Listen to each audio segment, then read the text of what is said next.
Hey, what's up? Welcome to episode 30 of Movie Dumpster. We're still in the midst of our Trick or Trash month, and today we got Double Toil and Trouble from 1993, directed by Stuart Margolin. I'm Joe Lascola. I'm Sean O'Rourke. I'm Connor. Elizabeth Olsen is the best Olsen sister, McGraw. Welcome to the dumpster. And the winner is... you two!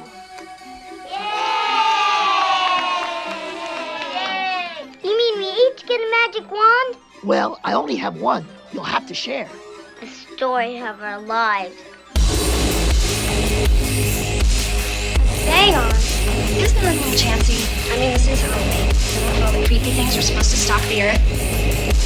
It deals with demons, demon resurrection, and those forces which roam the forest and dark bowers of man's domain. The first few pages warn that these enduring creatures may lie dormant, but are never truly dead. It's Halloween, gentlemen. Halloween! Have you forgotten? They're coming to get you, Barbara. You know, it's Halloween. I guess everyone's entitled to one good scare. Trick or treat.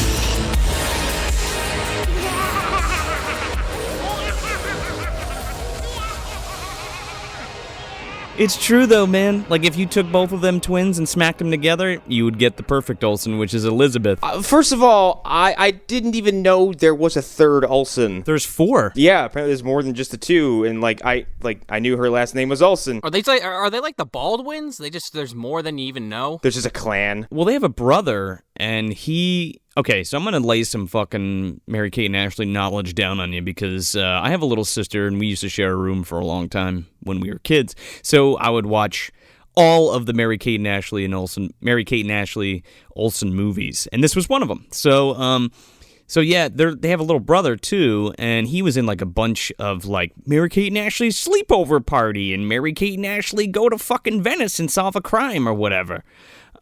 So yeah, but I don't think his career took off at all. No, and they clearly, in recent years haven't done any acting at all that I'm aware of. Yeah, man, they fucking marry old French guys and smoke cigarettes and whatever, have their own clothing line or something. Here's the thing. If I was one of the Olsen twins, what the fuck would I care? Because by the time I hit 18, I had so much money waiting for me just to be put in my hands, like, I wouldn't give a shit either. Yeah? Oh, hell yeah. These two are set for 2 lifetimes. Just Full House alone. Oh, yeah. Okay? Fuck all the Mary-Kate and Ashley stuff, movies and all that kind of shit. And they were doing that well into their teens, man. See, I never had any reason to watch any Mary-Kate Ashley Olsen stuff, except The Parent Trap. I'm not even sure how I got exposed to that remake. It Takes Two is what it's called. And with Kirstie Alley and fucking Steve Guttenberg. Yeah, seen that one fucking 20,000 times. Okay, that's right. The Parent Trap is Lindsay Lohan and herself. Yeah, the magic of split screen. Yes. Here, stand here. Now you get exactly symmetrically across from her. Okay, do it again. I hated this because I didn't have the patience for this as a child. This is not my thing then. It's not my thing now. This was a boring, meandering... It left me scratching my head going, why did we collectively care about the Olsen twins? We just did Medea last week, and I'm just like, fuck, man. Like, this is not even a fucking Halloween movie. It's garbage. It's just a bunch of noise. Well, excuse me. Last week? Okay, for the people listening to this, it was yesterday. In recording time, it was yesterday, but... In terms of releasing, it was last week, but we're coming fresh off that. Do not look at the podcasters behind the curtain. Ignore them. Yes. I'm not a bad podcaster, just a bad wizard. I mean, I am factually a bad wizard, so. Shh. Don't tell them that. Anyway, that movie really fucking sucks. It's not even, like, there was no joy for me out of that. Like I said, I got a fucking rock, like Charlie Brown. So this movie is actually a Halloween movie that takes place on Halloween that has to do with witches and magic, and Phil Fondacaro's in it, and I'm fucking just okay with that, because this is, I love it. Fucking, okay, like, on paper, This movie's bonkers. It has Cloris Leachman playing 2 roles. Yeah. And, like, the entire time I'm watching this, all I could think of is her on stage at the Bob Saget roast saying, I'm not here to roast Bob Saget. I'm here to fuck John Stamos. She's a fucking trip, dude. She was a vicious, mean old lady at that roast, and I'm just watching her here ham it up. Being a vicious old lady. She also was the fucking grandma in Malcolm in the Middle. She was like this like real crotchety bitch. She's good at it. And one of the little guys from Willow showed up. Phil Fondacaro, man. And there was a black man. Meshach Taylor, that's Hollywood from fucking Mannequin that I keep talking about. Oh my god. The Tammy and the T-Rex connection continues. Yeah, man, shared universe, I'm telling you. MDU. Mm-hmm. This is before he was in the morgue, though. Yeah. Shortly after this, he died. No. And then at some point, this movie, like, I was like, is this where they burn Alessa and she curses the whole town of Silent Hill? Because that's what it feels like it's going on. Oh my god, if they fucking burned one of the Olsen twins at the stake. Now you're talking, bring her back with the moonstone. Nope, she's fucking burnt to a crisp. She's gonna fucking bring out Pyramid Head and everybody's getting fucked in the street. Cloris Leachman's gonna get fucking violated by barbed wire. Oh, goodness gracious. Get her boobs grabbed and her skin ripped off? Oh my god. That's happening. Oh man, I would have paid top dollar to see this movie take that direction. Well, you know, it might have been based on a true story, Connor. Maybe. According to Phil Fondacaro, in the beginning. That's his little voiceover. Oh my god, I didn't even pick up on that. By the way, Phil Fondacaro, another little piece of trivia. You remember the one Ewok in Return of the Jedi that dies? Like the only one they show on screen? Apparently that's him. Yeah. Well, he's in Troll, man. One of my favorite flicks by John Carl Buechler. Sonny Bono. Yeah, Sonny Bono's in that. We've watched that many a night. Fucking Harry Potter's in that movie. Yeah, well, that's where he started. He doesn't have his fucking wand yet, though. He's got to go meet John Hurt for that. Noah Hathaway's there, and he's fucking playing Harry Potter Jr. Watched that many a time with Sean, but yeah, Phil's in that too, and he's a really great actor though. Like, yeah, I like him a lot in this movie. He's probably my favorite character in the film for sure, and he's always given like monologue. Well, specifically in Troll in this movie, he gives like a "it's hard to be a little person" monologue, which really always hits me in the fucking feels. Yeah, pulled my heartstrings, man. That was the moment in this movie where I was like, oh, you're trying to say something. And then it just kind of washed over me. I was like, all right, back to just non-existence. We'll get to that scene eventually, but that definitely was the one scene in the movie where I was like, whoa, this is fucking heavy, man. It's heavy as fuck, yeah. Yeah, we'll get to the characters and their motivations and things like that coming up. I didn't know anybody had any motivations. Really? Connor was sleepwalking through this movie. You just watched fucking Medea, okay? I am telling you, this was like Clockwork Orange for me, okay?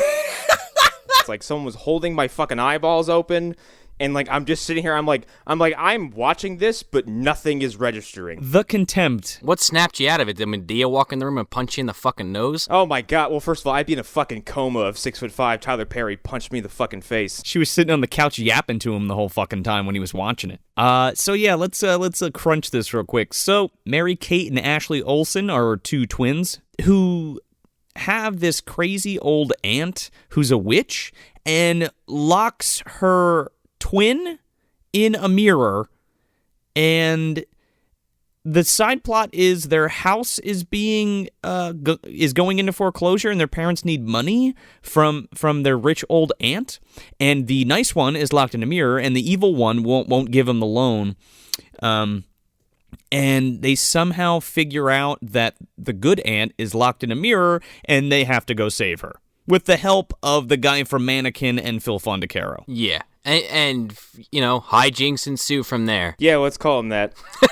Yeah, well, it feels... Here's the thing. Yes, it's made for TV. Yes, it's a kid's movie. But at least it feels like fucking Halloween. Yeah, no, yeah. And there's like Halloween themes throughout this, and there's like a witch coven, and... That's no fucking witch coven I ever met. No, it's like fucking... They're like... Well, we'll get to it. Yeah. I have a lot to say about that scene. Yeah, it's good, though. Well, in a bad way. It's bad in a good way? Yeah, sure. We'll go with that. Why not?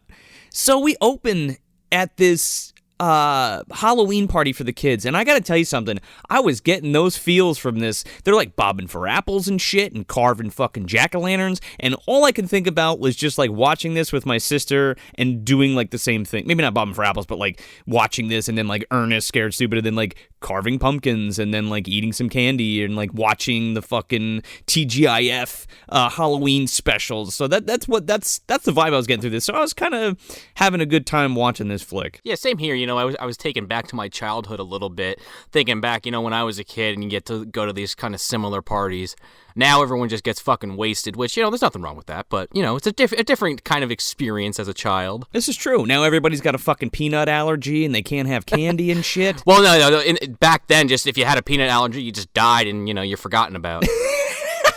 They stepped over the party. Like, what happened to him? Peanut allergy. Just keep going. Gotcha. He ate a fucking Snickers. Dead. I saw him chewing on a payday. Fuck! Get that man a fucking whatever shot. They just shoved the tar down this fucking poor, like, 5-year-old's throat. Oh, God. Pump his stomach? Yeah. Oh, boy. Might as well go all the way with the joke. So there's like a montage over the credits, and then they all go into a tent, and we're introduced to Phil Fondacaro, who's this clown that comes out. Oscar the Magic Clown. And he's about to do his show, and then the fucking lady... Let me ask you something. Who is this woman? I have no fucking idea. Is she just like a woman that's running a Halloween party for all these kids? She's not like... It's not ever like, oh, that was Jonas's mom or whatever. It's just some lady that has kids at her house. I don't know. I was very confused about that at first until the twins' fucking parents show up about 5 minutes later, and then I was just left thinking, who are you again? So Phil has like this magic wand, and he's like, I'm gonna judge the pumpkin carving competition. And the Olsen twins win, and he gives them the wand, but he's like, you only got one of them, so you're gonna have to share. And then we're exposed to the plot thread of, well, we're both twins, and I hate sharing with you and looking like you. This is so stupid. Yep. And then they're like, oh, they have magic powers? Yeah. Because they use this magic wand, and, like, Phil's, like, on, like, this podium, and he's, like, spinning around, and there's, like, fucking fireworks coming out of it, and everybody's like, wow, that was great. Not to mention that the magic word that one of these twins uses, because I hate to go with the movie about how they look similar and whatnot, but I have no idea which one is which 9 times out of 10. No. They're Kelly and Lynn are their names, and whenever it's called out in a particular scene, then I'm good, but other than that, no fucking idea. They even do it in the movie. Yeah. Whoever has the wand says, Schkoozie, Schkoozie, and then he starts spinning. And I'm like, where the fuck did you get those magic words? I never heard that in my goddamn life. Well, the last one's abracadabra, so that makes the two... Oh, yeah, I forgot the other twin goes abracadabra, you're right. Maybe that's what it was, not Schkoozie, Schkoozie. Well, it makes the jacuzzi word work. That's what happens. There's the caveat. Look, we didn't have Harry Potter back then. Just take Latin words and pronounce them differently. I know, he was over by Troll. Fighting fucking Turok the troll. He went through Sonny Bono's fucking corpse to find a forest. Oh, Jesus. He fucking turned into a pod person and fucking exploded all over an apartment building. So this woman, like, seals the kids in, like, the tent, and they're like, all right, nobody's going anywhere until you show them your pumpkin. Yeah, what was that all about? I don't know. I was like, what is this woman doing? It's like one of those, like, tents that has, like, the buttons on the clasp, and she's, like, buttoning all in. I was like, okay, is she pulling a gun out and just gonna shoot them all? Like, what are we going for here? So she opens up the curtain again, and then I guess the show's over after they, like, do the magic trick, and they're like, all right, bye. And then their parents pick them up. And one is, her dad is fucking Hotchner from Criminal Minds. Well, not only that, he's fucking Will from Will and Grace. Yeah, that's the other thing. That's where I was watching Criminal Minds and said, oh my God, that's Will. This guy's in a ton of shit. I mean, he's a lot of people in this movie have, like, actually lengthy and semi-big, like, careers, surprisingly. And also, this, for a TV movie, this is actually shot pretty well. Like, I was surprised. Yeah, I would agree. It's better than trying to shoot it in fucking 6 fucking days, you know? They actually took their time. We're going to be hung up on that for a long time, aren't we? Yeah. And on the 7th day, they made Medea. On the 7th day, he released it. Yeah. Someone's like, hey, Tyler, are you going to edit that? He goes, nah. Just gonna let it loose. We'll just release as is. Yeah, they edited it in camera as they were shooting. Here you go. Here's everybody. Here you go, everybody. Here's our rough draft. That's it. That's all you're getting. So they walk out, and the woman having this party is like, oh, that's so great. You got twins. How do you know which one's which? And they're all like, haven't heard that one a million fucking times, lady. Go fucking kill yourself. So then they leave and they go home. Or no, they don't go home. Do they go to Agatha's house from here? Yeah, as the parents are walking up to pick up the twins, they're basically having this conversation about, we can't get any customers in my construction business. We're going to have to lose the house. Oh, man, I don't know what we're going to do.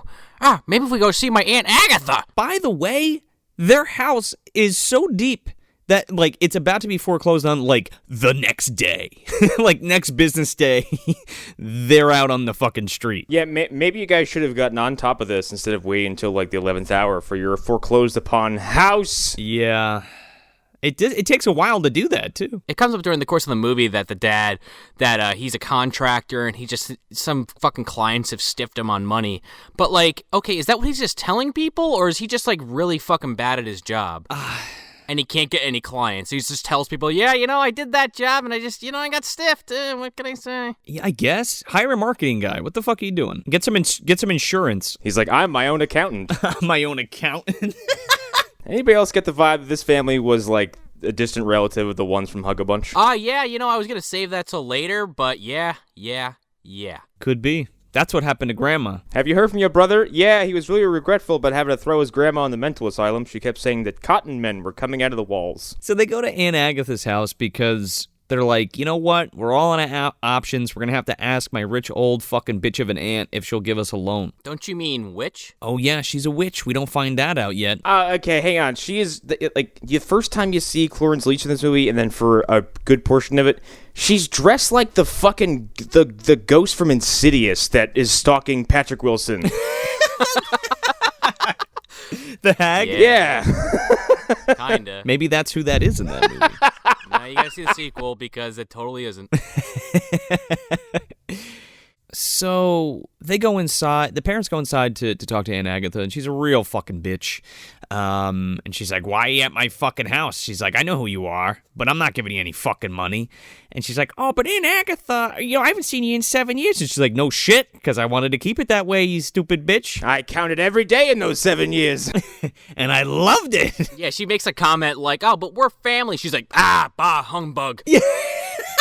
Family are just people that you're related to. That doesn't mean you have to be friends with them. She's like, friends? You're not friends. You're a bunch of fucking vultures. What did she say? She said something like family or just strangers you're related to? Yes, that's exactly what she says. She also has this butler character, George, that you don't really even know what the fuck his deal is until like literally 15 minutes left in the film. But he just basically does her every fucking whim. He comes up when the farmer family, that's their name, the farmers apparently, they show up and they ring the doorbell.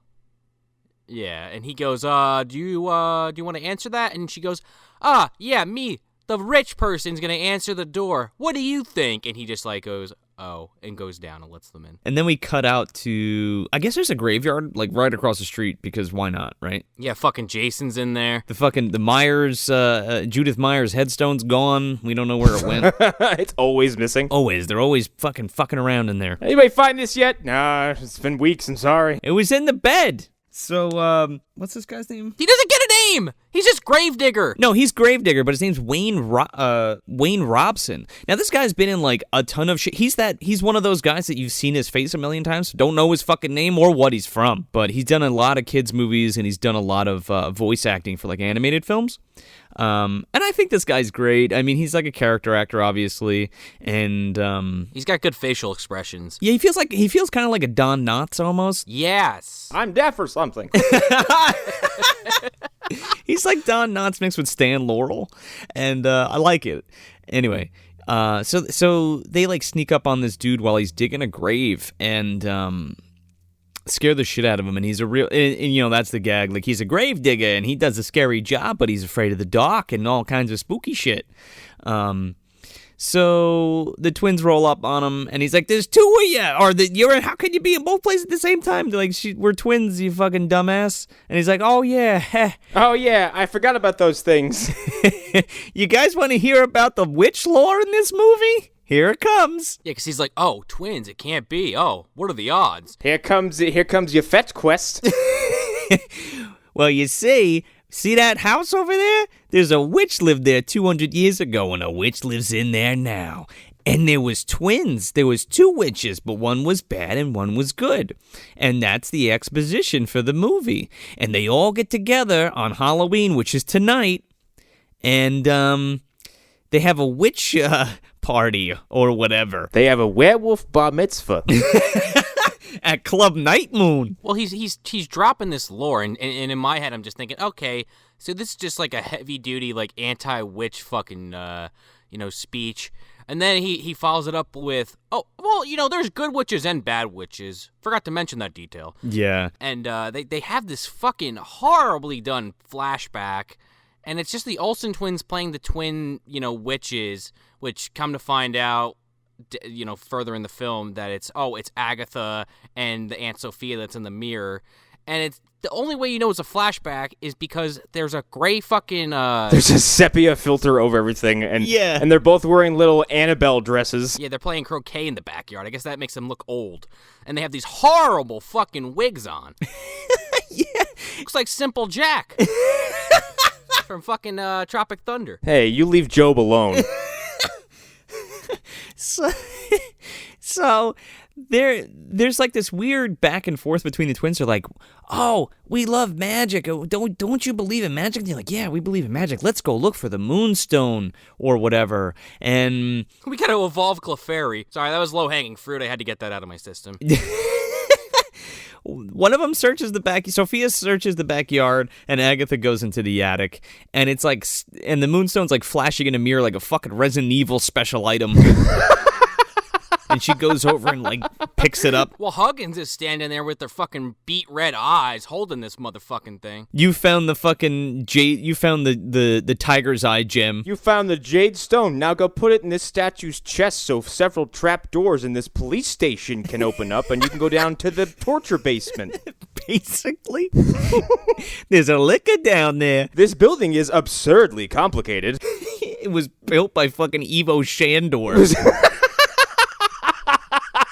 So Agatha reaches into the fucking Huggins fucking shadow realm and pulls out the gem, and she gets the moonstone, and she's like, "Oh my god, I found it!" And she runs downstairs to Sophia. And previous to this, they were like, "We should make a wish that we weren't twins, because being twins sucks." And they're like, "Okay." Here's a pro tip: maybe don't have the exact same fucking haircut. Could be dress differently. But I guess the parents are like, "No, look, it's cute. You like the same person, like dolls." Those parents need to be slapped the fuck around. I mean, is that a thing anymore? Do people do that shit? Oh yeah. I mean, you see people that, couples dress the same all the time. I was gonna say, like, I don't understand now that I'm this many years removed from it, like, the pop culture obsession with, like, they're twins. Aren't they adorable? Doublemint commercial, man. That's why.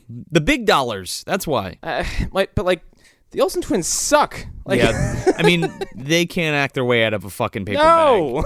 They're not that bad in this movie. See, here's the thing, like, they suck at acting, obviously, but this isn't the worst I've seen them. Oh, no, they're way worse than that fucking Western movie, the way the West was fun or whatever the fuck it's called. Oh, my God, I just remembered that. And yes. Put a bullet in my head just for saying that. All of, like, the direct-to-video shit, they're even worse, because they're, like, even at that age, they're showing up, like, to phone it in, because they're like, paycheck. They're like, in 2 years, we're done with this. Yeah, put it in the pizza, okay? So, deep fucking, let's have a sleepover cut. P-I-Z-Z-A. I don't know what you're talking about. Yeah, nobody knows what I'm talking about. I'm sure somebody will when they listen to this. But anyway, so she has the moonstone, she goes downstairs, she's like, Sophia, I got the...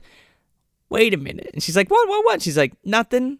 I don't got nothing. And she's like, did you find the moonstone? She's like, nope, that's stupid. Magic's dumb. You believe in magic?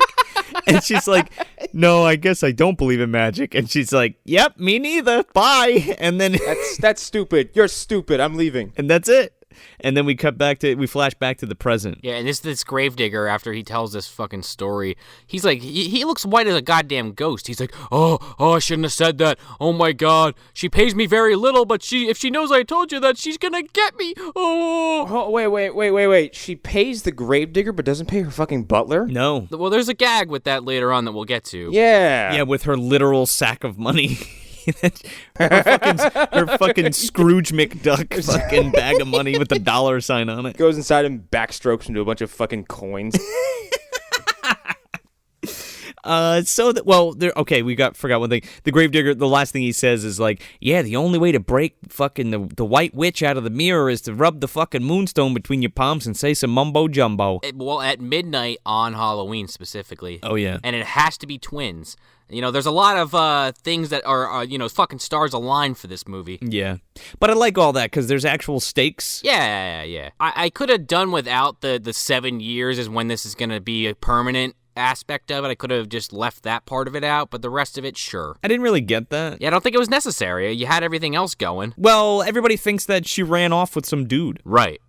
Where's your sister? Off with a dude, and I didn't bury her in the basement at all. No way. She's not in my attic. Bye. I didn't kill her. What? This is also the part in the movie, even though it's this early in, where I was just looking at this fucking Agatha woman and thinking, my God, why do you have this gigantic ponytail? You're like fucking 70. You look like a moron. She's a witch, man. Cut your fucking hair. That was your hang-up? Her ponytail? She's got to retain the villainess look. It's just like very classic, like long ass, like braid. I thought it was fine. Yeah, the gravedigger. Then before he runs off, he makes a comment. Oh, I don't like the dark. He's like, and I ain't going out on Halloween. There's no way I'm going out on Halloween. He goes, I live in a place where the sun doesn't ever go out and it's never dark. He just lives in a shack with lights. As we come to find out, but we'll get to that. Pretty much. Somehow the dog gets loose from the twins and gets into the house and then chases the cat. How does this happen? When they're in the car waiting for their parents to come back and the wand flies out of one of their hands and then the fucking dog follows them to the grave digger. And then while they're having this side conversation about basically the plot dump of the movie. That's right. In that process of that, the dog starts going after her fucking cat that escaped out the front door. Yeah. And that's what draws Agatha out. She's like, oh, my cat. Oh, my God, my cat. Oh, my familia's getting away. I forgot that. So, again, I had mentioned this to you guys before we started recording, but I remember watching this movie as a kid. And I for some reason, I guess I just forgot Sophia was in the fucking mirror. And I'm like, oh, shit, that cat, that must be Sophia. And then they give this whole lore dump, and I'm like, oh, never mind. No, it's Thackeray Binks. Oh, God damn you. Wow. Beat ya. It's fucking Salem. He's filing his nails. He's like, finally out of there. Away, beast. Agatha's chasing after the cat and the dog, and she runs up on the twins, and she's like, oh, my God, twins, get the fuck off my property. You're going to break the curse. Get out. No money for you or your stupid house. Be gone. And then they leave. And the credits rolled, and that was it. No, this movie was an hour and 43 minutes long, for fuck's sake. Yeah, and then they're like driving home. So they're driving home, and they're like, go back and forth. The kids are like, they don't want to be twins, so the one is Kelly, and she's like, oh, can I get a nose job so we don't look the same? Betty, why don't you get a nose job so we don't look the same? Let's cut off your nose. And I'm like, Jesus Christ. And the dad's like, what the fuck are you talking about? And then the other one's like, I want a tattoo. And the dad's like, what? And I'm like, yeah, what? They're driving and fucking Meshach Taylor fucking just jumps on the fucking hood of the car and starts washing their windows like at a stoplight. And he's like, hi. He's like, thanks for the ride, lady. What is he, the dude from Creepshow 2? Yeah, exactly. So he's like, can you spare some change? He's like, I don't have any, the fucking dad like flips the wipers on to try to get him off. He's like, I don't have any fucking change. Get out of here. And the little girls roll down, the twins roll down their window and they give him fucking lollipops. And they're like, make sure you brush your teeth afterwards. And they drive away and he's like, they're pineapple. I fucking hate pineapple. I gotta say, though, this is the best dressed fucking homeless man I've ever seen. No, that's because he's a fucking time-traveling tramp who was ripped from, 19th century London. Does he know John Hurt? That's my question. I think so. Maybe. He probably does. That's what he's doing there. He needs the Moonstone to get home. Yeah, John Hurt fucking marooned him there. Yeah. He's like, you gonna bring me back home? He's like, no, I want to see what happens when I leave you here. Goodbye. He's gonna return it to Norm. Yeah. He's going to exchange the Moonstone for the Sunstone, and then a crypt is going to open, and the fucking car is there, and then that's how he gets back to his fucking time. Unfortunately, John Hurt is a skeleton at that point because he took too long. He was trapped in time. Yeah, it's like the beginning of fucking Fifth Element. He's just in there now. Oh my God, Meshach Taylor's the new fucking Dr. Buchanan. He might have to be. Is that what's happening? Like they switch? Oh my God. I'd watch the shit out of that. It's like the end of Ernest Saves Christmas when, Santa gives it over to fucking Joe, and they basically, Joe grows a huge beard, and he takes the fucking sleigh. And then what does he say? He's like, he walks away. In my former life, I was nowhere Toil Tabernacle or whatever the fuck he says. That movie's fucking sad, dude, and it's not that great, unfortunately. The Ernest parts aren't that great. Just the part with Ernest on the fucking sleigh is the best part of the whole movie. Yeah, so just to establish his character, he's a well-spoken tramp. So so they drive home, and it's trick or treat the next day, and this fucking sleazy fucking... It's like Saul Goodman-esque. Yeah, but like, what is this guy? He's like a fucking... He's like a realtor. Yeah, he's like a sleazy realtor, and like he knows this house is going into foreclosure. It's like 10 o'clock at night. The kids are in bed. Mom and dad are having a drink because they're about to lose this house tomorrow. And this guy kicks down this fucking door, and he's like, "Hi, how you doing? Come in here. Look at this. This is great. Look at this house. Oh, it's lovely. Oh, blah, blah, blah, blah." And he's like walking around the whole fucking house like, "Yeah, this room's great. Did you decorate this? Looks like shit. Can't wait to paint it." And the guy's like, "Hey, wait a minute. What is he, Otho? Yeah. Viridian. Blue-green. You read my mind. So few clients can read my mind.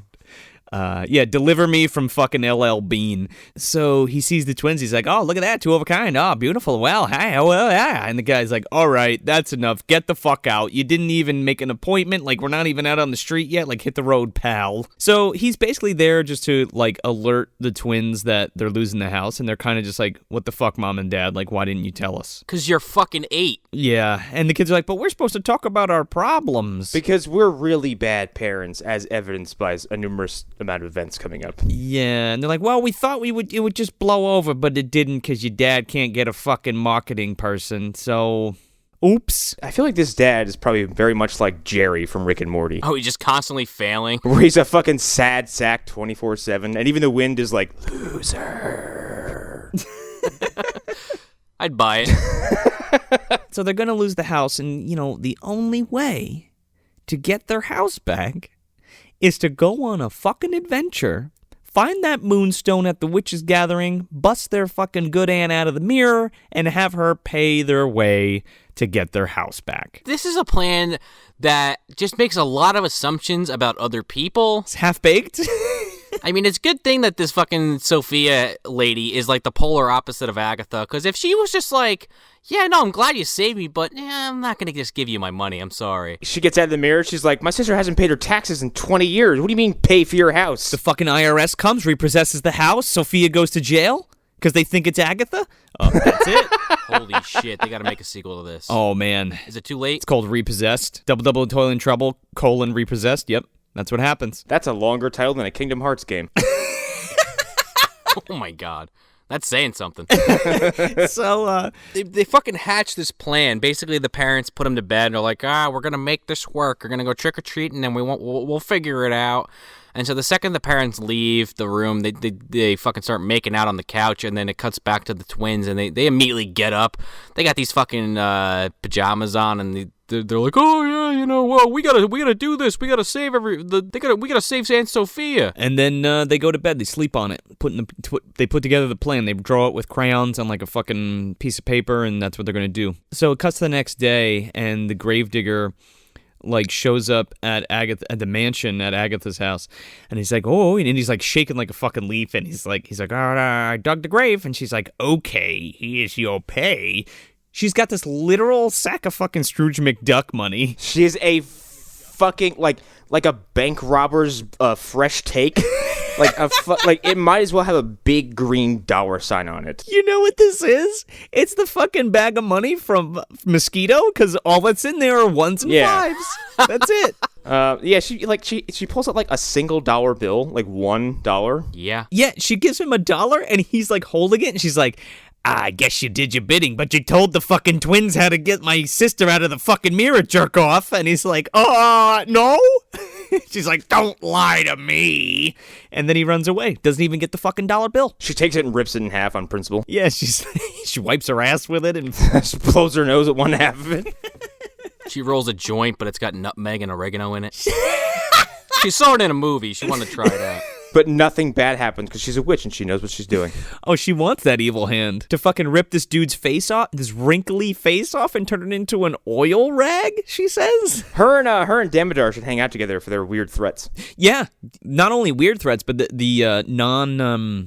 they never deliver on them. ever. That's very true. I mean, at least Damodar killed snails. He's got at least that little notch in his... A fucking strong gust could have killed snails. Let's not raise that bar any higher than it is. Well, he broke Dumbledore's neck, too, so there's that. So the twins are trick-or-treating, and they have, like, full garb on, so you can't tell, they have, like, masks and, like, head coverings and all kinds of shit. One of them is straight up dressed like Michael Myers from when he kills Judith. No, I think one of them's like a gypsy, and the other one's like a harem girl. I thought one was a clown. It's nondescript. It's a weird fucking costume. It's like pirate, clown, fucking... something. So yeah, they're trick-or-treating and they're like in full, you can't tell who they are, the kids are. So their whole plan is to take off their costumes while their mom and dad are making out for what seems like 10 minutes in the middle of the street.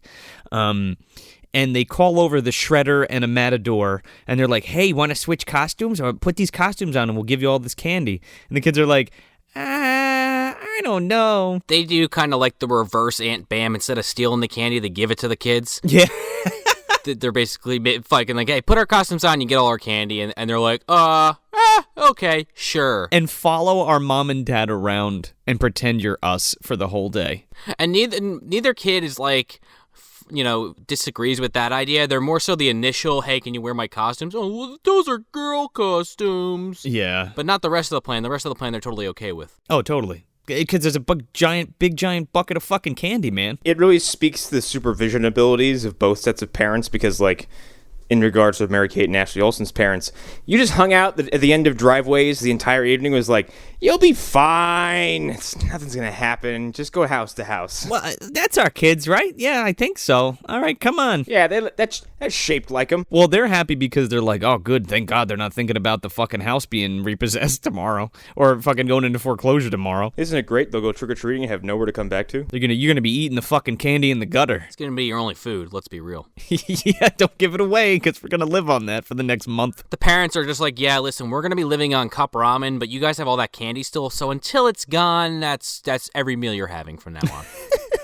Milky Way for breakfast. Sorry for the diabetes. Give me those pretzels. We're burning them for warmth. You know what's awful? Like, in little kid land, like, or mentality, like, that sounds amazing. Like, candy for breakfast? Until it's, like, your every meal. Until, like, you're 30 and you have, like, a candy bar because you feel like you deserve one. And then an hour later, you're like, I'm completely incapacitated. I've been hitting that fucking big bowl downstairs. That it's for the trick-or-treaters. I sure have. Secret's out now. I can't stop eating them fucking Almond Joys. So yeah, so they split and they're just like walking away. They have no idea where they're going, by the way. Nope. And they're like walking down this fucking bridge, and they're like, all right, let's flip a coin and see which way to go. And they fucking throw this penny over, and it hits fucking Meshach Taylor in the fucking head, and he's like, Jesus Christ, you can kill somebody like that. And they're like, oh, sorry, we didn't see you down there, Mr. Hobo. And he's like, oh, well, that's all right. And then he, like, walks under the bridge, and I guess he's going to go take a nap. But then he, like, gets up, and he's like, wait a second, you're the two that gave me the pineapple lollipop. And they're like, yeah, we see your ass on the corner all the time begging for fucking change. You know, there's a fucking homeless shelter in the downtown now, you know. And he's like, oh, I would never accept a handout. I'm going to be rich one day. Or something. I'm going to drive my Ferrari and buy a pair of new shoes. Yes, that's great. I'm going to install a wall unit over my bridge cubby over here. Yeah, and I'm like, you poor delusional man, you. Also, he's like the black Mr. Sardo from Are You Afraid of the Dark? Like, that's Sardo. Like, he might as well be him. They basically, for whatever reason, coerce him to come up on the bridge, and they start talking about, basically, they lay out this whole plan and tell him the whole story about the fucking moonstone, and he is just kind of like, all right, yeah, sure, wait, is this thing worth a lot of money? Yeah. They're like, yeah, we think so, and he's like, huh. Yeah, I'll go with you, sure. Yeah, but he's fucking scheming. Yeah. Because he wants that fucking, he's gonna take that fucking gem and he's gonna throw these two in the fucking river, is what's gonna happen. He's gonna tie their goddamn shoes with bricks. Yep. It's fucking Green Mile all over again. This is also, he tells them his name. He's like, I am, Plato, not the Zagar. And they're like, huh? What? And he's like, Mr. N's fine. They're like, okay. All right, Mr. N, come on, we're going to see the wizard. So this homeless dude takes these two little girls to a psychic? To Lulu's. To Lulu, yeah, Madame Lulu. Spoiler, she's not from Romania, she's from Brooklyn. She takes her there, and he's like, tell these little girls how to get to this witch coven, which is actually legitimate, because he's like, look, you got a bunch of weirdos that come through here all the time. Like, do you know anything about this, like, witch gathering that's going on tonight? And she's like, nah, what are you talking about? You're fucking crazy. Where's my $5? Get out of here. And the little one of the twins like uses the magic wand, and she's like, look into your crystal ball. And she's like, oh, this whatever you say, kid. I have to make a comment about that. Why are they just carrying around this magic wand that this fucking clown gave them? Because you never know when you're going to have to duel with Voldemort, okay? This is true. These are the kids who lived, all right? They don't know when he's coming back. They're kids. Like, of course they're going to fucking carry this wand around. What I don't understand is how they're just kind of like inherently magic. Like, are they witches too? I guess that's what we're doing here. Yeah. I don't know. So she waves the magic wand over the crystal ball, and it like shows them this like shitty rundown fucking industrial warehouse district, and fucking Mr. N's like, oh, I'm very familiar with that place. I give hand jobs for pineapple lollipops there. I have quite the reputation. Makes you wonder where the twins got those lollipops. They all called me for the old-fashioned. I'm going to show you something I call a San Diego thank you. So he takes the kids, and he's like, all right, let's get on this pumpkin truck. So they get on this pumpkin truck and hitch a ride to, I guess, wherever they're going. And then the pumpkin truck like makes like a wrong turn, and he's like, no, it's supposed to be going down the other road or whatever. So this man is like, we gotta stop the truck. So he like climbs over the side, and he just like puts his face in the driver's window. He's like, excuse me, dude. And the fucking guy like freaks out and like hits a fucking guy on a bicycle and like swerves into a fucking tree, and these pumpkins go flying all over the place. The one guy has a fucking pumpkin on his head. Yeah, the biker guy, like he was just like run over by this fucking pumpkin truck, and now he's got like a pumpkin on his head. Mr. N like grabs the twins and starts like running off into the woods. And then we TV fade out and then fade back up. And then it cuts out, and we pick up the documentary called Cropsy. Oh my God. So they're walking through the woods, and they come upon this little house. But it's not so little. It's just forced perspective. Yeah, Mr. N's like, it's just forced perspective. We'll go over there, and we have a long way to go. Let's go. And they walk over, and he's like, small house. And they're like, all right, well, we gotta go inside. The lights are on. And he's like, I can't fit. You go. He makes some joke like, oh, their back must be killing them, whoever lives in this house. Yeah, they're all like hunched over. So they go in, and Phil Fondacaro is in there fucking ski-bopping to his headphones, carrying around some balloons. And speaking of Mr. Sardo, he's fucking dressed like Mr. Sardo with the fucking Jerry curl mullet and the fucking multicolored purple fucking vest and everything. Like, are you sure this is 90? This is the 90s? Because look at this shit. This is the part we were talking about earlier. This like really kind of depressing bit. Yeah, Phil like does this monologue again where he's like, you know, I live out in the woods, so nobody bothers me, and like I only like when people see me with the clown makeup on because I know that they're laughing with me and not at me for being a little person, and it's pretty fucking depressing. Like, Jesus Christ, man, this guy's life. So like he stays in this house and constantly stares at like a circus mirror that makes him look taller. That killed me, man. It's rough, dude. I was like, oh, dear God. I was welling up. And then the twins lay the whole spiel on him about the magic and stuff. And this guy, like, okay, so here's the thing. Mr. N's motivation is money, obviously. Phil's motivation is, I hate my life, and this sounds like fun, and what have I got to lose? This sounds like it could kill me. Yeah. He's like, well, adventures are full of fucking danger. Sure, why not? I got nothing better to do except look at my circus mirror. And I don't have a hope to replicate his voice. It's very distinct. It's like a gravelly kind of voice. It's like trying to do an accurate Tom Waits impression. You're not going to do it because no one on the planet has inhaled that much charcoal. So he's like, great, well, let's go to the witches' gathering or whatever. And he's like, but we can't go like this. We got to paint our faces up or make it up or whatever. And Cloris Leachman uses the mirror like a crystal ball, kind of like Wicked Witch of the West, so she can see what they're doing all the time. And she's like, great, come to the fucking gathering, and that's perfect. I'm going to kill you while you're there. And then they go. They hop in the fucking Oscar mobile and they hit the fucking bricks. They hop in the fucking, what is that other Scooby ripoff with the talking car? Oh, I know what you're talking about. Fuck. And he goes, like, yeah, someone was doing this in this sequence. Yeah, it's probably the guy from fucking Spaceballs and Police Academy. It's called Speed Buggy. Yeah, okay, real quick. That buggy is going to cross over with the Flash, where a regular-ass buggy gets infected with the Speed Force, and then the Flash has to race it. Oh my god. I fucking love the DC Hanna-Barbera crossovers. Oh, that sounds pretty good. I like that. Are you sure that the Oscar-mobile didn't already have the Speed Force affected? Because this thing can fucking fly. What is it, chitty chitty fucking bang bang here? As far as I know, the Speed Force is so complex, it might be able to make you a sandwich, so... And they have this quick gag as he's fucking driving away with the twins. And I keep calling them the twins, and now I'm just thinking of the fucking twins from Idle Hands randomly, so, that's a thing. They're both missing their left ears, yeah.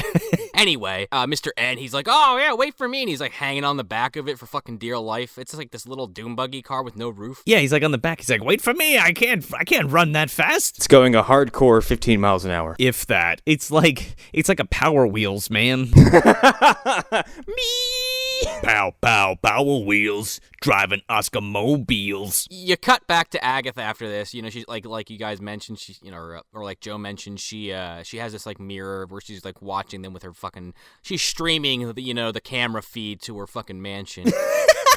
She goes downstairs into like her mirror, and she's had basically gray hair up until this point in the film, and she just starts like taking out like a fucking like hair dye, or what is she? She's like fucking shoe polish, and she starts like kneading it into her hair. Yeah, I think she's like polishing her black shoes, and she like gets it in her hair, and she's like, okay, I'm gonna do that. I'm gonna make my hair all black. And this is also where you get this like gag where it's about the butler not getting paid either.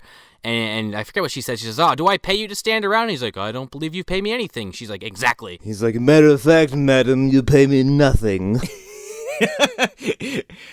I'll take care of the red lights. And then we cut back to like it's like trick or treat's almost over, and mom and dad are like, "All right, kids, dad's gonna turn into a pumpkin. Let's go home." And the kids are like, "We're not going home with you. We want to go to our own houses." And then the fucking boom fucking sound happens. And then John Candy and a polka brigade fucking show up in a van. I left my kid at a funeral once. He was there all day with the corpse. Yeah, so their eyes bug out of their head and the fucking kids are gone. And then we go right to the witch gathering, yeah? Oh, we cut to the unholy masquerade from What We Do in the Shadows. The beast was there, and then Vladislav shows up and takes off his mask. Yeah. Oh, wait, quick. There's one quick throwaway scene where, like, the parents, like, drop the other kids off at their home, and they're about to leave, and they're like, you sure you didn't tell us where they were going? They're like, we don't know. They just gave us candy and told us to fuck off. And the mom of one of the kids is like, I'm sure they're okay. They're probably just with some friends having a great time right now. And I'm like, lady, these kids are 8. What the fuck are you talking about? They'll be fine. Yeah, don't worry about it. Like, that's the least comforting thing you could say. Sit down. Have some wine. It's the 90s. What's the worst that could happen? Child abduction. That's the worst thing that could happen. So they get to the unholy masquerade, or this ceremony, or this seance. What the fuck? A lot of weird characters here. It's a fucking fashion show. Let's be real here. There's like spotlights and shit. Fucking Lurch is at the door. He's like, do you have an invitation?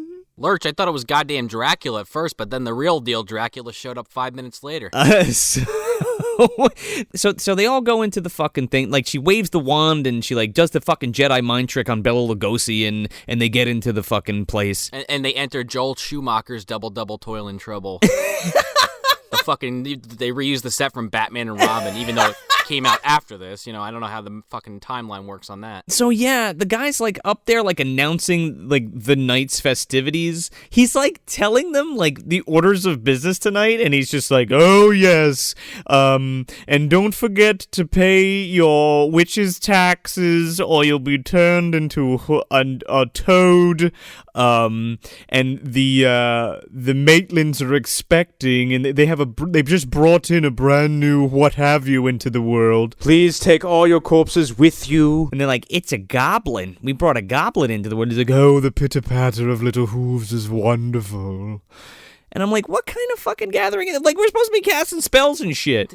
It doesn't work, man. it doesn't work. It made me think of Witches, but like not as well produced. Like specifically this scene. Oh no! Like there's the scene in Witches when they're having their big fucking banquet when the kid initially gets turned into a mouse. Oh, that's scary as fuck. And Angelica Houston's like, yeah, we have to kill all the kids in the world, and the way we're gonna do it is with this potion. Right. Way more effective. Now I don't remember what came out first. It doesn't really matter, but that's what it made me think of. Witches came out in like 80, 87. Well, they did a very poor imitation of it with this scene. Yeah, it's supposed to be like goofy and funny, but I'm like, you guys are supposed to be like, I don't know, turning people into fucking things and like blood sacrifices and what have you. There is one good line in this part, though, I will say, where they mention that the guy who was delivering the pumpkins called and said there was an accident and he couldn't make it this year and he's very sorry and he's always been very reliable, and that made me chuckle. He's the subject of a very intense lawsuit right now. He got bywayed by some fucking ruffian or some shit, he says. Like, the way he says it is funny. Yeah, so then we get our fucking bad guy evil plan reveal, and Cloris Leachman comes out. She's like, I locked my sister in a fucking mirror for 7 years, and tonight she's gonna be trapped. And everybody's like, wow, that's a really great spell. She's the best. I really love it.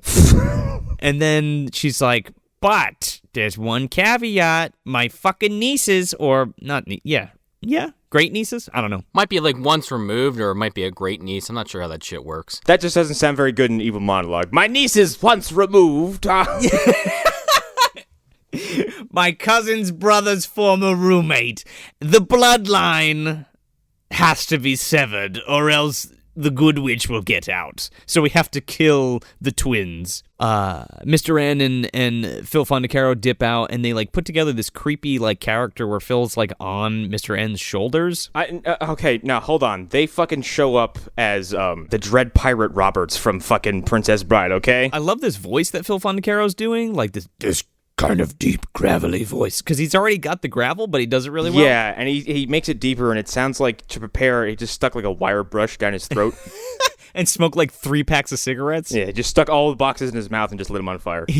With the box and all. Yeah. Before this all happens, there's actually fucking Dracula's there. He's, it's like Abbott and Costello meet Frankenstein. He's like off in the corner with the cape, and he puts the fucking cape in front of his fucking face. Yeah, but that's okay. That's right. It's funny you brought that up, because there's like this weird sound off screen, and then Cloris Leachman like looks to her left, and she's like, count, and he's like, and he just puts the fucking he Bela Lugosi's and puts the fucking cape in front of his face, and then it just cuts back like nothing happened. So long story short, Phil and Mr. N come out, and they're dressed like Brother Grimsby, and he's like, give me the moonstone and I can double your fucking power. And she's like, really? And he's like, yup.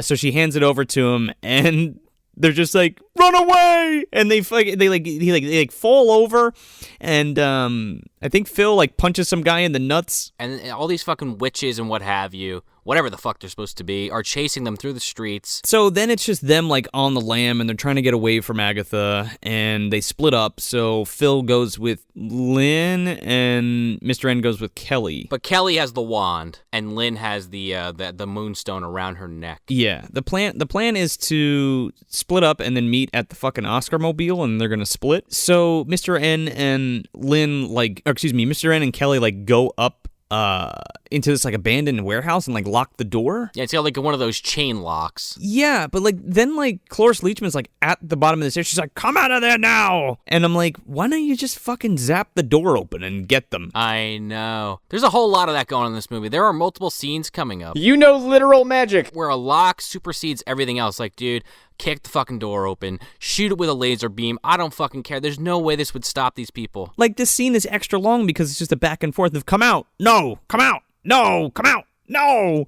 And then Mr. N's like, I'll tell you what, this is what I'm going to do. I'm going to tell them that if we don't have the moonstone and that your sister and Phil Fondacaro have it, and then they'll let us go. And she's like, that's not going to work. And he's like, let me try. I have a silver tongue.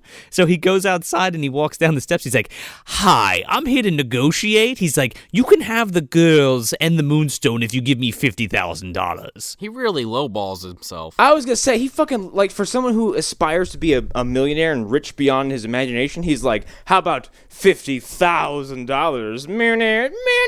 And he puts his pinky to his lip. Yeah. So Cloris Leachman's like, no, I'm not giving you anything. And he's like, okay, how about 25,000? And she's like, nope. And he's like, 10? She's like, okay, how about this? And then she turns into a fucking crow.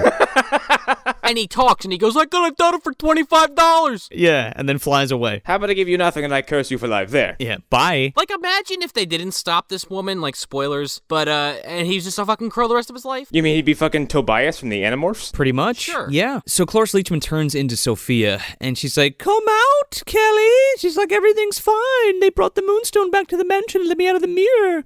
And, Kelly opens the door. She's like, really, really, really, really? And she's like, yup. And then Kelly's smarter than the average bear, because she's like, cookies. Hey, when we get out of here, can we make your favorite cookies? And Cloris Leachman was like, yes, yeah, we can.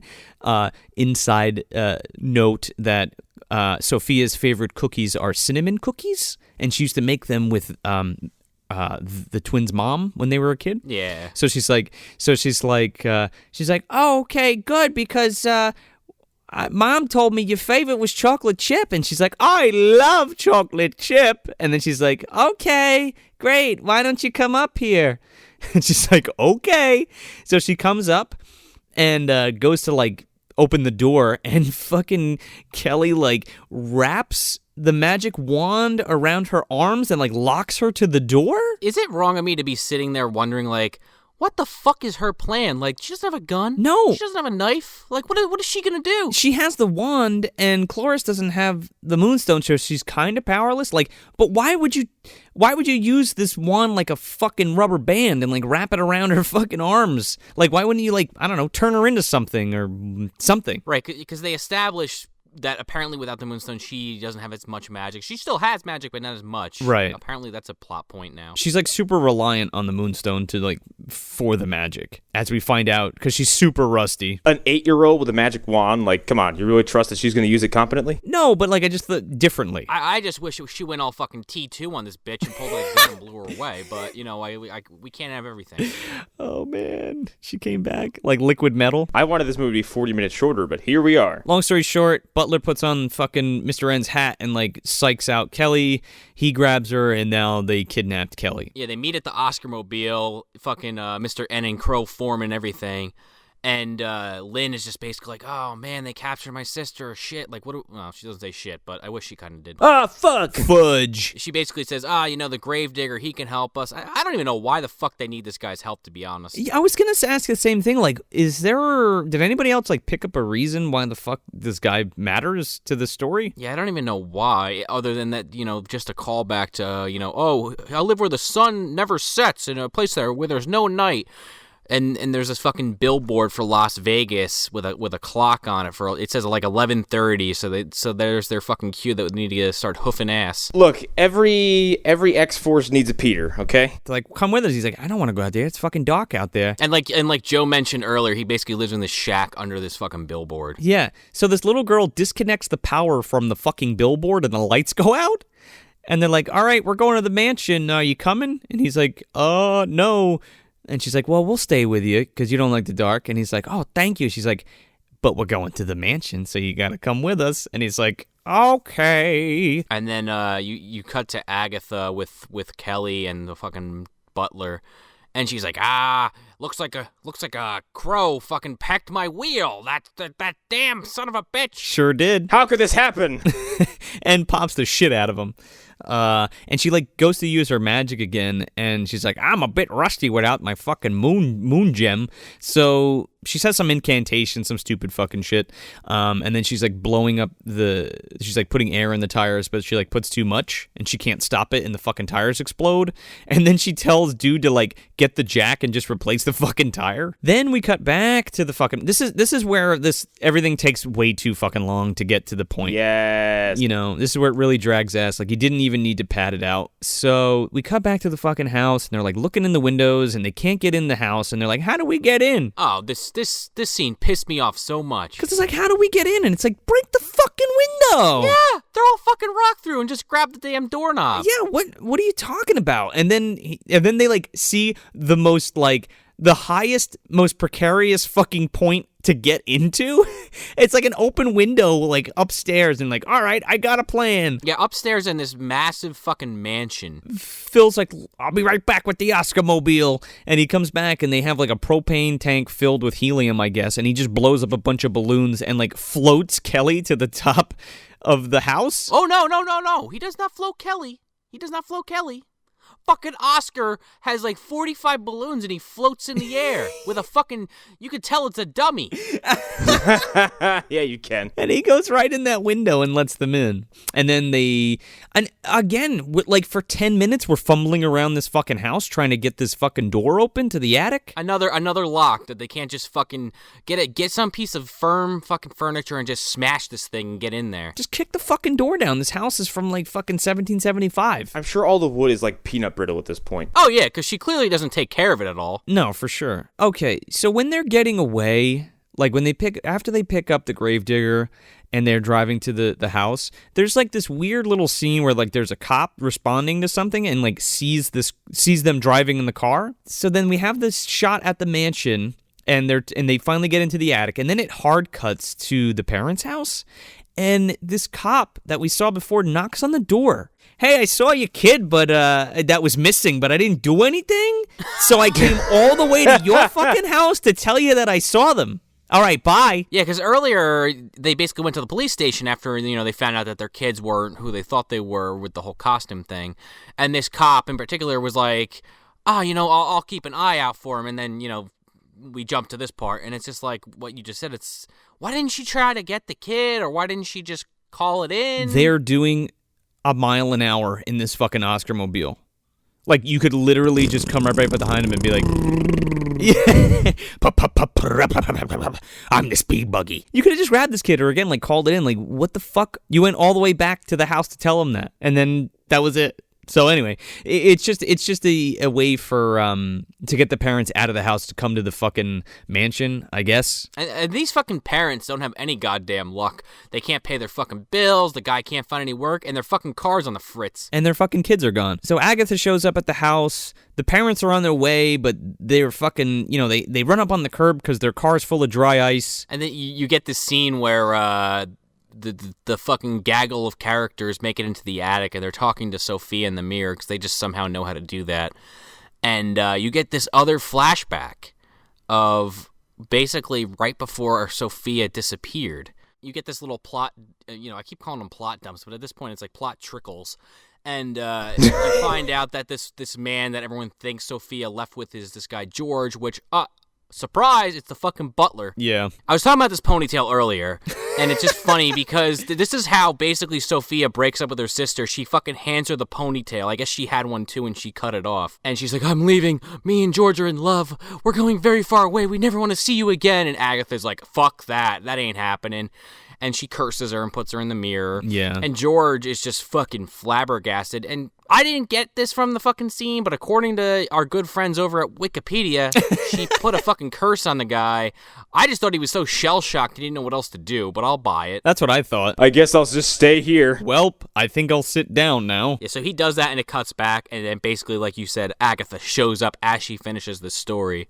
And Sophia's like, oh, do you have the Moonstone? Where's your sister? She's like, Agatha's got her. And she's like, damn, double damn. Lynn goes to try to break the curse on Sophia, but she can't do it by herself. The twins need to be together holding the Moonstone at the same time to get her out. So Agatha kicks down the fucking door, and she's like, come on out, little one, because I got the other one, and I'm gonna fucking slit her throat.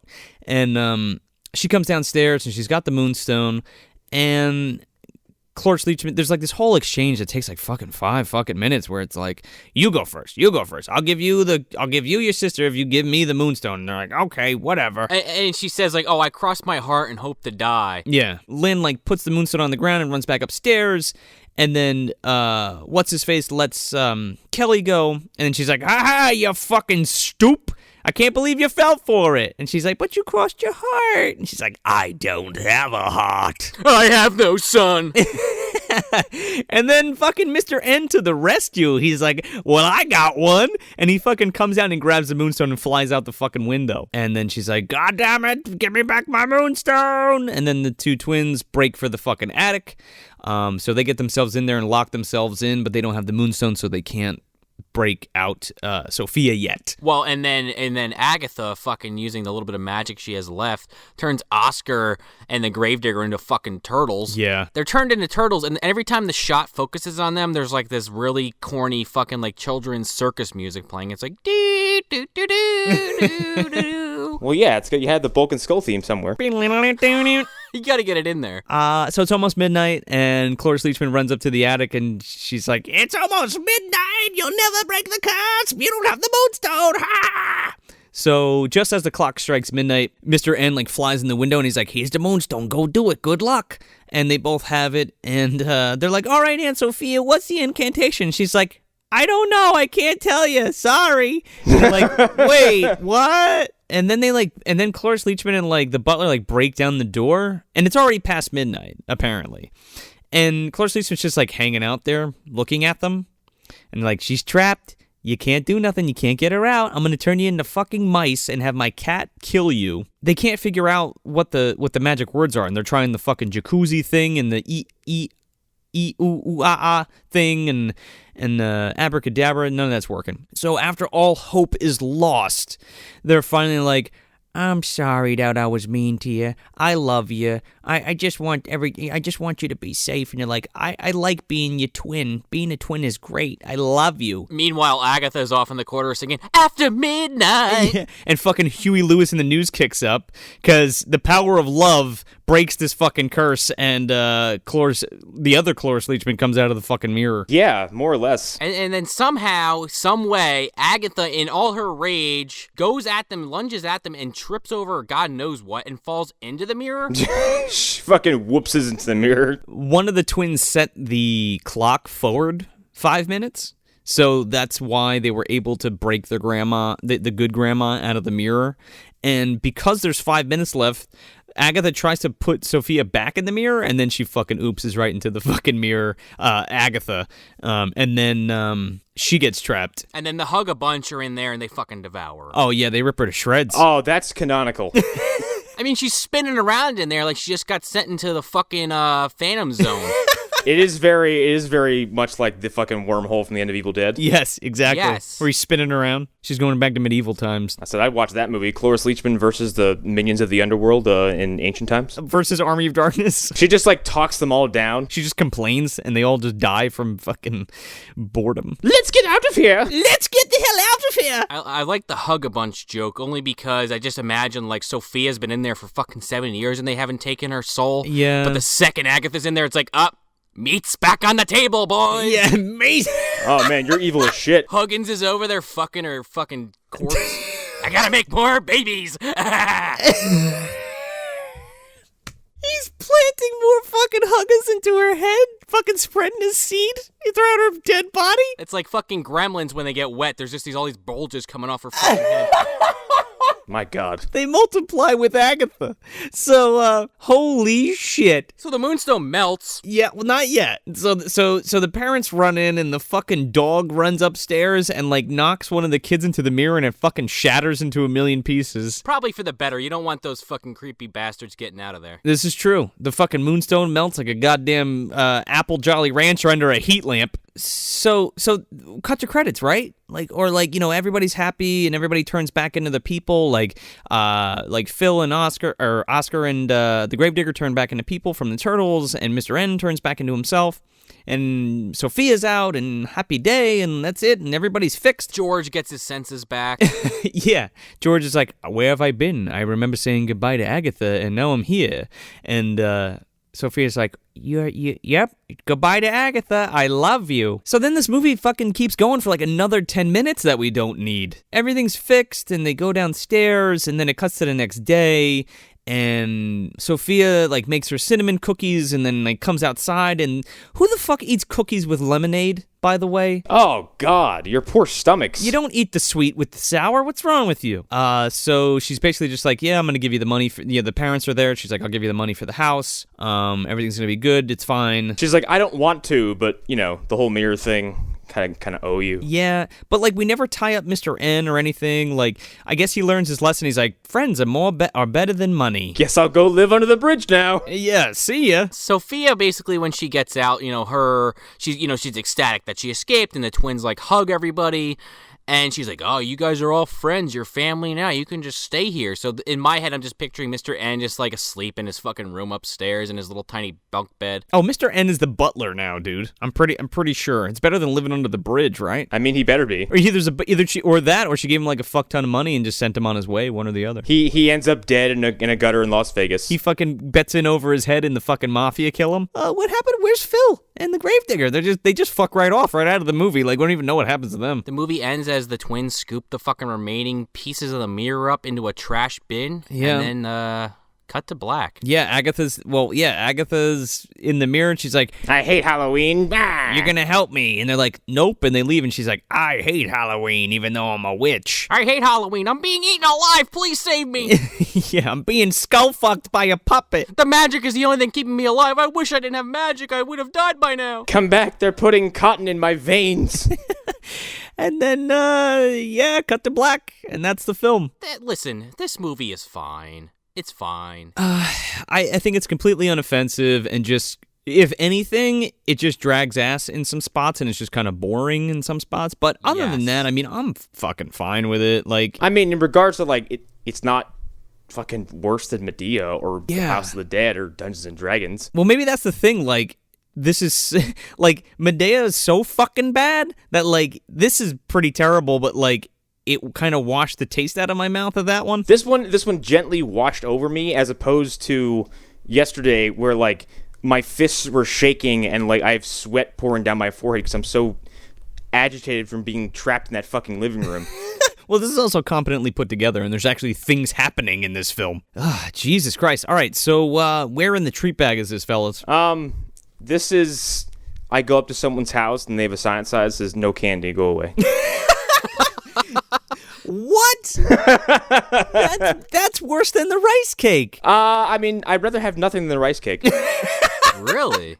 For me, I think this movie is actually like a caramel candy apple. Okay. But there's a caveat to that. It's a Macintosh, and I fucking hate Macintosh apples. So I understand why people would really like this candy apple. I like the caramel, but, the rest I could do without. I don't hate this movie, but I understand why people, like yourself, I'm going to assume, Joe, do enjoy it. But it's not really for me. It gave me a little nostalgia trip. As a kid, I loved those candy fucking apples, but now I just, no thank you. This is like a Tootsie Pop for me. It was sweet when I first put it in, and I was like, yeah, this reminds me of all these good times I had when I was a kid. But then towards the end, I get to the center, and then I fucking hit that chocolate chewy shit, and then, it ripped the fucking filling out, and that was that. I don't hate it, but I don't absolutely love it. It's just fine. It's just fine. I'd rather eat a fucking Twix. How many licks does it take to get to the center of this fucking movie? Too many. And, at the end of the day, if we got nothing else out of this film, we got John Hurt's fucking successor. And you know what? That's a win for me. Oh, yeah. We got the new Buchanan, the Dr. Buchanan. Everything's got way more sinister. Oh, yeah. Well, he's the second doctor now. I think we've made the transition, guys. Does he go into a fucking telephone booth? No, he's in the fucking Oscar-mobile. When this Oscar-mobile hits 88 miles per hour, this baby goes. You're gonna see some serious shit. So that's it. That's Double Double Toil and Trouble from 1993, directed by Stuart Margolin. If you want some more bad movie goodness, you can check us out at MovieDumpsterPodcast.com. Follow us at Movie Dumpster on Facebook, Instagram, and Twitter. Also check out our sister podcast, The Phantom Zone, hosted by our very own Connor McGraw. You can find them at phantomzonepodcast.wordpress.com. I'm Joel Escola. I'm Sean O'Rourke. I'm Connor McGraw. Thanks for visiting the dumpster. You and your spells and your witchcraft. You and your love. Into the mirror. Into the void. You stirred up my ire. You've made me annoyed. Honest, honest. Do done care. Enter the shadows. Forever be there.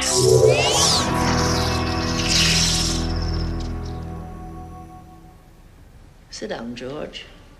I'll be finished in a while, and then you can wash the dishes. Stay on. Isn't it a little chancy? I mean, this is Halloween. With all the creepy things are supposed to stalk the earth.